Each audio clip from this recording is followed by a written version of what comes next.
CATIA V5 core and cavity. So let's take a look at SUS surface. We're going to see that we have the possibility to cut elements. In this case, we can do face splitting.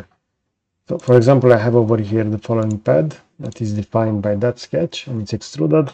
And I can select the face that I want to split. In this case, let's say that this one. And the cutting element, I'm going to select the existing sketch.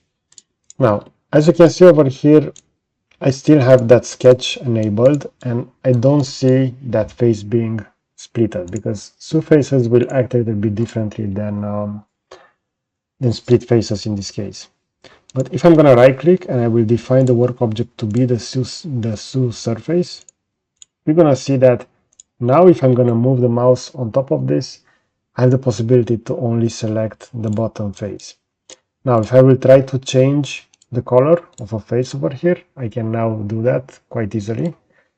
I can use either the top selection in order to select the individual faces, or we can also use the face color editor over here. So in this case, with the face color editor, I can do, for example, a trap.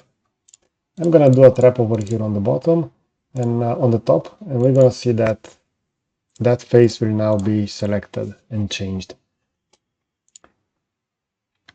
Now it's a little bit faster to use the facing system over here on the top than using the face colorator over here. And I also want to present a different type of SU surface in this case. So this feature. So I'm just going to delete those extracted. Okay, so I'm just going to create over here a new pad.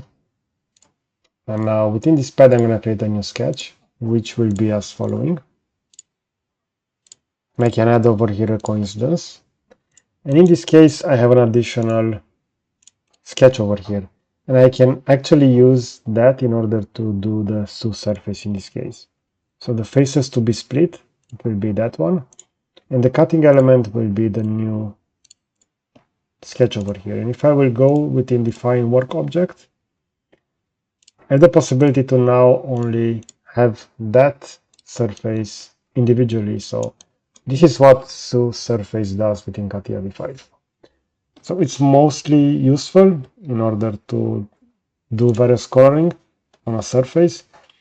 For this case study, this was all done directly within a surface that is planar, but we can also use SU surface with more complex shapes over here. Okay, so I hope you enjoyed this kind of content. I'm going to add over here on the left a similar video, and I will also add a subscribe button to the right. So that's it. Thanks for watching.